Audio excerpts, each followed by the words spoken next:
As a beginner songwriter, it's easy to get caught up in the idea that you need to write as many songs as possible. But here's the thing, if we just keep writing songs, our focus tends to be on getting them finished. And this isn't necessarily the best approach for everyone. Now obviously writing songs is a huge part of songwriting, but there's more to it than that. As a beginner, the fact is we're just not as good as we want to be. And it's important to be able to identify what we're good at and what we're not good at, so we can actually work on getting better and taking our songwriting to the level we want it to be at. So instead of being overwhelmed by trying to write song after song, we should spend some time practicing the individual elements of songwriting. In this way, we can start to see what we're naturally good at and what parts of the process we need to get better at. When I started doing this, I found I progressed much faster. And not only that, but it allowed me to explore my creativity much more freely without getting bogged down in the end result. So here's 3 daily habits, in my opinion, every songwriter should get addicted to.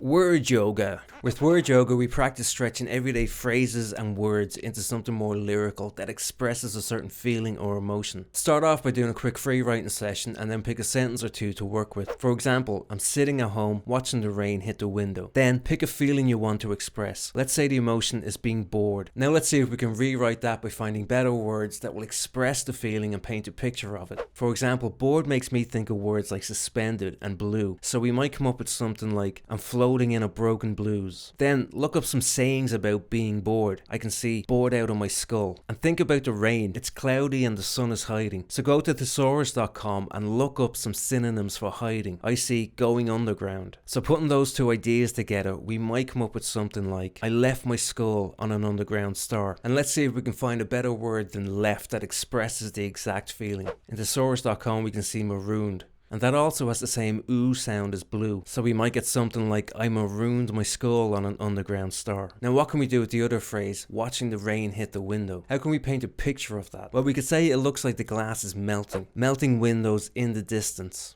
Now find a rhyme for distance, something like picture, and we might come up with something like, melting windows in the distance, hide a faceless picture. And remember, we're trying to say that we're bored. So look up synonyms for bored. I see tired.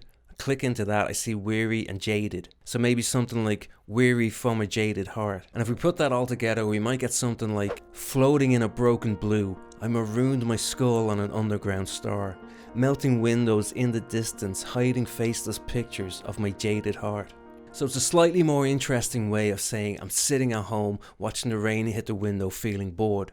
And try singing those lyrical ideas as many different ways as possible to come up with some melodic ideas. The musical Magpie. This includes learning other people's songs and taking note of anything that catches your ear. It could be a melody, a chord progression, or a groove. Anything that you can use as inspiration for your own music. It also includes stealing chords from other scales and experimenting with chord progressions. For example, whatever key your song is in, it will have a family of chords. So let's take the key of C and we get C, D minor, E minor, F, G, A minor, and B diminished as our family of chords. Now, if we use the circle of fifths and find the scales before and after it, we see we have F and G, and we can use the chords from all 3 of these scales in our chord progressions. So we have all the chords from C major, F major, and G major that we can use to spice up our own chord progressions. And this expands our chord options to include B minor, D major, G minor, and B flat major. And this gives us loads of ways to expand our chord options to experiment and come up with more varied and interesting chord progressions. Frankensteining. This is where we take ideas from our word yoga and our musical Magpie and we experiment with putting them together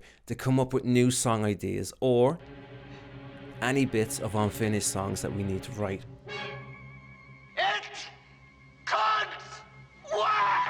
And remember, we want to try and put our words and music together in a way that expresses a certain feeling or emotion. So when we're doing this, consider things like where on the musical bar should each lyric or melodic line start? What words should be placed on the strong beats of the bar to get the most meaning across? What melodic shapes express the feeling best? What mix of chord tones and non-chord tones also create that feeling? What melodic intervals can you use to create that feeling? And look at the lyrical rhythms and create melodic motifs. And think about what kind of rhyme types and rhyme schemes also express that feeling. One of the things I hear most often from beginner songwriters is they struggle to write better lyrics. Well, writing good lyrics is a challenge, but it doesn't have to be a struggle. And sometimes all you need are a few tools to really step up your game. So check out this video next if you want a really stupid easy way to write better lyrics.